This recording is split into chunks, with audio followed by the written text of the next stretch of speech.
আসসালামু আলাইকুম। সংবাদে আপনাদের সবাইকে স্বাগত জানাচ্ছি। আমি ফিরোজ তোহা। শুরুতেই আরবে কেবলস সংবাদ শিরোনাম। সুখবর আওয়ামী লীগের জন্য সবার সামনে রাষ্ট্রপতি মোহাম্মদ শাহাবুদ্দিন চুপ্পু ঘোষণা দিলেন, আওয়ামী লীগের ফিরে আসা কেউ ঠেকাতে পারবে না। আওয়ামী লীগ বাংলাদেশের বড় একটি রাজনৈতিক দল। আওয়ামী লীগকে ছাড়া কোনো নির্বাচন হতে পারে না বাংলাদেশে। অবশেষে রাষ্ট্রপতি মোহাম্মদ শাহাবুদ্দিন চুপ্পুর ইশারায় নিবন্ধন ফিরে পেল আওয়ামী লীগ। এরপর জানিয়ে দিব জাতীয় নির্বাচনের আগে যেসব লোভে বিএনপির সাথে জোট করছে গণ অধিকার পরিষদের নেতাকর্মীরা। গণ অধিকার পরিষদের ষড়যন্ত্র ফাঁস। নির্বাচন থেকে সরে গিয়ে হঠাৎ যে কারণে বিএনপিতে যোগ দিচ্ছেন নুরুল হক নূর ও মোহাম্মদ রাশেদ খান। জানিয়ে দিব চাঞ্চল্যকর তথ্য। এরপর জানিয়ে দেব সেনাবাহিনীর গোপন সূত্রে জানা গেছে ঢাকা সিটিতে যত চাঁদাবাজি টেন্ডারবাজি টাকা হয় সব টাকা গণ অধিকার পরিষদের সভাপতি নুরুল হক নূরের ঢাকার বাসায় রাখা হয়। নুরুল হক নূরের ঢাকার বাসা থেকে প্রায় 584 কোটি চাঁদা এবং জুলুমের ও ঘুষের টাকা উদ্ধার করল সেনাবাহিনী। এরপর জানিয়ে দিব অবশেষে ভারত থেকে শেখ হাসিনাকে দেশে ফেরানোর 4টি পদক্ষেপ বাস্তবায়ন করলেন সেনাপ্রধান এবং রেগে ভেগে সেনাপ্রধানকে হাসিনার দালাল বলে ঘোষণা দিলেন ডাক্তার ইউনূস। এই খবর প্রকাশের পর থেকে দেশজুড়ে শুরু হয়েছে তীব্র আলোড়ন। এবং সর্বশেষ জানিয়ে দিব গণ অধিকার পরিষদের সভাপতি নুরুল হক নূরের ঢাকার বাসা থেকে তাকে আটক করেছে সেনাবাহিনীর সদস্যরা। আটকের পর গণ অধিকার পরিষদের সাধারণ সম্পাদক মোহাম্মদ রাশেদ খান বলেছেন, নুরুল হক নূরকে রাজনৈতিক ষড়যন্ত্র করে ফাঁসানো হয়েছে। এতক্ষণ শুনছিলেন সংবাদ শিরোনাম, এখন থাকছে বিস্তারিত। সেনাবাহিনীর গোপন সূত্রে জানতে পারে নুরুল হক নূর ঘুষকে বিএনপি দলে যোগ দিচ্ছেন। এ খবর পাওয়ার পর গণ অধিকার পরিষদের সভাপতি নুরুল হক নূরের ব্যক্তিগত বাসভবন ঢাকা থেকে সেনাবাহিনীর একটি বিশেষ অভিযানিক দল 584 কোটি বিএনপি দলে যোগ দেওয়ার ঘুষের টাকা উদ্ধার করে সেনাবাহিনী। অভিযান চালায় সেনাপ্রধান নিজেই। অভিযান শেষে সেনাপ্রধানের ফোনে একটি ফোন আসে তারেক জিয়ার। তারেক জিয়া নুরুল হক নূরকে ছেড়ে দেওয়ার দাবি করে। তখন সেনাপ্রধান হুমকি দেন তারেক জিয়াকে। তাদের মধ্যে কথা কাটাকাটি হয়। গণ অধিকার পরিষদের সভাপতি নুরুল হক নূরকে দুর্নীতির মামলায় গ্রেপ্তার করা হয়েছে। গণ অধিকার পরিষদের সভাপতি নুরুল হক নূরের ঢাকার বাসায় চাঁদাবাজির এবং টেন্ডারবাজির ও ঘুষের টাকা পাওয়া গেছে 584 কোটি টাকা। গণ অধিকার পরিষদের সাধারণ সম্পাদক মোহাম্মদ রাশেদ খান এক বিবৃতিতে বলেন, ঢাকার বাসা থেকে গণ অধিকার পরিষদের সভাপতি নুরুল হক নূরকে তুলে নিয়ে গেছে পুলিশ। সন্ধ্যা থেকেই নুরুল হক নূরের বাসভবন ঘিরে রেখেছিল আইনশৃঙ্খলা বাহিনী। এর আগে ঢাকার বাসার সামনে নুরুল হক নূরকে ছেড়ে দেওয়ার দাবিতে মহাসমাবেশের আয়োজন করে গণ অধিকার পরিষদের নেতাকর্মীরা এবং বিএনপির কর্মীরা। সমাবেশকে কেন্দ্র করে দীর্ঘ সময় আইনশৃঙ্খলা বাহিনীর সঙ্গে সংঘর্ষের ঘটনা ঘটে গণ অধিকার পরিষদের নেতাকর্মীদের। এই সময় 11 জন পুলিশ সদস্য গুরুতর আহত হন এবং গণ অধিকার পরিষদের 22 জনকে গ্রেপ্তার করে পুলিশ সদস্যরা। গণ অধিকার পরিষদের সভাপতি নুরুল হক নূরের ব্যক্তিগত বাসভবন ঢাকা থেকে সেনাবাহিনীর একটি বিশেষ অভিযানিক দল 584 কোটি চাঁদাবাজি টেন্ডারবাজির এবং বিএনপিতে যোগ দেওয়ার ঘুষের টাকা উদ্ধার করেছে।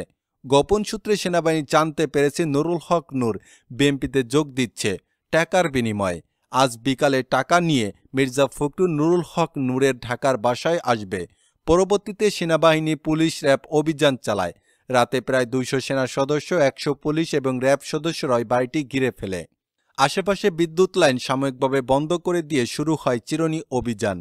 বাংলাদেশের রাজনৈতিক অঙ্গন কাঁপিয়ে দেওয়া এক নজিরবিহীন ঘটনা ঘটেছে গণ অধিকার পরিষদের সভাপতি নুরুল হক নূরকে নিয়ে। জাতীয় দুর্নীতি দমন সংস্থার নির্দেশে পরিচালিত এই যৌথ অভিযানে উপস্থিত ছিলেন সামরিক গোয়েন্দা সংস্থা, সেনাবাহিনী, র্যাব এবং পুলিশের ঊর্ধ্বতন কর্মকর্তারাও। সন্ধ্যা থেকে শুরু হওয়ায় অভিযান চলে প্রায় 7 ঘণ্টা ব্যাপী।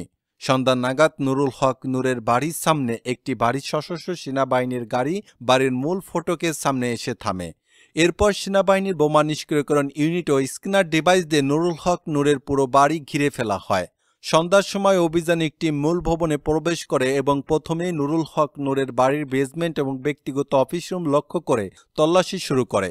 তদন্তকারী সংস্থার এক সদস্য নাম প্রকাশ না করার সত্ত্বে জানিয়েছেন, নুরুল হক নূরের বাড়ির গোপন রুমে 6টি সিন্দুক ও 4টি লকার ভেঙে সেখানে বাক্সর পর বাক্স ভরা বিপুল পরিমাণ নগদ টাকা এবং স্বর্ণালংকার উদ্ধার করা হয়। উদ্ধারকৃত অর্থ বিশেষ নিরাপত্তার মাধ্যমে বাংলাদেশ সেনাবাহিনীর একটি গাড়িতে করে নিয়ে যাওয়া হয়। নুরুল হক নূরের বাড়ি থেকে সব মিলিয়ে হিসাব অনুযায়ী প্রায় 584 কোটি টাকা পাওয়া গেছে বলে প্রাথমিকভাবে নিশ্চিত হওয়া গেছে। অভিযান শেষে এক ব্রিফিংয়ে সেনাপ্রধান ওয়াকারুজ্জামান এবং রাষ্ট্রপতি শাহাবুদ্দিন চুপ্পু বললেন, জনগণের অর্থ আত্মসাতের যে কোনো অভিযোগ আমাদের জন্য গুরুত্বপূর্ণ। আদালতের অনুমতি নিয়েই নুরুল হক নূরের বাড়িতে অভিযান চালানো হয়েছে। সেনা কর্তৃপক্ষ স্পষ্ট জানিয়ে দিয়েছে, এই অর্থের হিসাব নুরুল হক নূরকে দিতে হবে। আমরা এখনও তদন্তের আওতায় আছি যে এই বিপুল অর্থ এবং স্বর্ণ কোথা থেকে এসেছে এবং কী উদ্দেশ্যে এটি এখানে গচ্ছিত রেখেছে নুরুল হক নূর।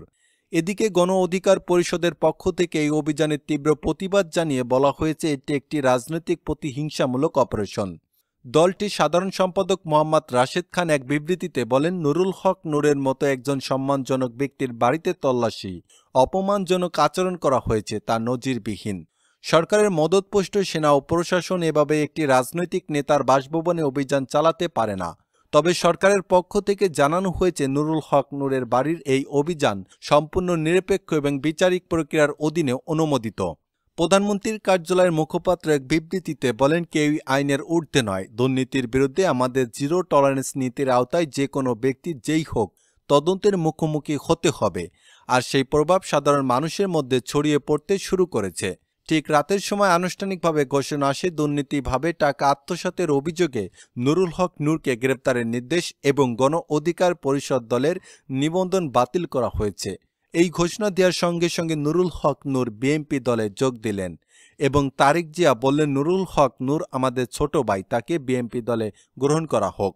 এবং দলের ভিতরে কোনো নেতাকর্মী চাঁদাবাজি, টেন্ডারবাজি অথবা কারো কাছ থেকে জুলুম করে টাকা নিলে প্রমাণসহ ধরিয়ে দিন, তাকে দল থেকে বের করে দেওয়া হবে এবং তার বিরুদ্ধে আইনি ব্যবস্থা নেওয়া হবে। দল থেকে বললেন তারেক জিয়া। গণ অধিকার পরিষদ দল নিষিদ্ধ করা হয়েছে। এই ঘোষণা দেওয়ার সঙ্গে সঙ্গে আওয়ামী লীগের নেতাকর্মীরা চাঙ্গা হয়ে উঠেছে। ঢাকার প্রতিটি স্থানে আগুন জ্বালিয়ে হরতাল শুরু হয়ে গেছে। সবার মুখে একটাই কথা, শেখ হাসিনা সরকার বারবার দরকার। আওয়ামী লীগের নেতাকর্মীরা লাঠিসোঁটা নিয়ে নুরুল হক নূরের বাড়িতে হামলা করছে, বাড়ির চারপাশে আগুন জ্বালিয়ে দিচ্ছে। গণ অধিকার পরিষদের সভাপতি নুরুল হক নূরের চাঁদাবাজি, টেন্ডারবাজির কারণে দেশ অচল হয়ে পড়েছে। রাজনৈতিক বিশ্লেষকরা মনে করছেন, এই অভিযান দেশের রাজনীতিতে নতুন উত্তাপ ছড়াবে। নির্বাচনকালীন তত্ত্বাবধায়ক সরকার ইস্যুতে গণ অধিকার পরিষদ এবং ক্ষমতাসীনদের টানাপোড়েনের মধ্যে এ অভিযান নতুন করে উত্তেজনা সৃষ্টি করল। একই সঙ্গে এই অভিযানকে ঘিরে গণ অধিকার পরিষদের কর্মীদের মধ্যে চরম ক্ষোভ এবং হতাশা বিরাজ করেছে। অন্যদিকে সাধারণ জনগণের মধ্যে মিশ্র প্রতিক্রিয়া দেখা গেছে। কেউ কেউ এই অভিযানকে জনগণের টাকায় লুটের বিরুদ্ধে দৃষ্টান্তমূলক পদক্ষেপ হিসেবে দেখছেন, আবার কেউ একে রাজনৈতিক খেলা বলেও সন্দেহ প্রকাশ করছেন। সাংবাদিক পিনাকি ভট্টাচার্য বলেন, এমন সময় এমন একটি অভিযান দেশের রাজনৈতিক অঙ্গনে বহুমাত্রিক প্রতিক্রিয়া তৈরি করবে। এখানে যদি যথাযথ তদন্ত ও বিচার না হয় নুরুল হক নূরের, তাহলে জনগণের আস্থা আরও দুর্বল হবে। উল্লেখগত 2 দশকে গণ অধিকার পরিষদের নেতা নুরুল হক নূরের বিরুদ্ধে দুর্নীতি, টেন্ডারবাজি ও বিদেশে অর্থ পাচারের অভিযোগ একাধিকবার উত্পাদিত হলেও আজকের মতো স্পষ্ট প্রমাণসহ এমন কোনো উদ্ধার কাজ এর আগে হয়নি। বর্তমানে উদ্ধারকৃত নগদ টাকা ও স্বর্ণালংকার সামরিক হেফাজতে রাখা হয়েছে এবং উচ্চ পর্যায়ে তদন্ত কমিটি গঠন করা হয়েছে। আগামী 72 ঘণ্টার মধ্যে বিস্তারিত প্রতিবেদন জাতীয় দুর্নীতি দমন সংস্থার কাছে জমা দেওয়ার কথা রয়েছে। সেনাপ্রধান ওয়াকারুজ্জামান কয়েকদিন আগে বলেছিলেন, দুর্নীতি দমনে কারো প্রতি রিহাই দেওয়া হবে না। গণ অধিকার পরিষদের সভাপতি নুরুল হক নূরের বাড়িতে অভিযান চালিয়ে টাকা উদ্ধার করে তিনি সেই প্রতিশ্রুতির বাস্তব প্রমাণ দিলেন। এত বিপুল অঙ্কের নগদ অর্থ নুরুল হক নূরের বাড়িতে পাওয়া মানে গোটা গণ অধিকার পরিষদের নেতাদের অর্থনৈতিক দুর্নীতির চিত্র এখন প্রকাশে। শত শত কৌতূহলী মানুষ ভিড় জমায় নুরুল হক নূরের বাড়ির সামনে।